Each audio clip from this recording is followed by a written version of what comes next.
Hi everyone, welcome back to the channel. So in today's video, I'm going to show you how to fix your Qubo camera that won't connect to the Wi-Fi.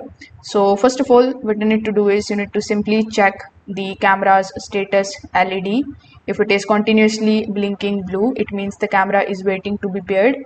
But if it isn't blinking, then you need to reset the camera and wait until it enters into the pairing mode before opening the Qubo application.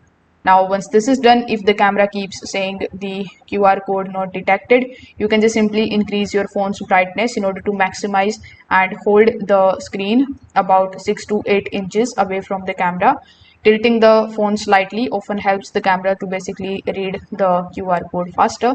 Now, if the app can't basically discover the camera, you need to make sure that you have allowed the location permission, the nearby devices, and the camera permissions on your phone. On the newer Android versions, denying these permissions can prevent the setup process from completing. Another thing that you need to check is whether your camera is already linked to another Qubo account.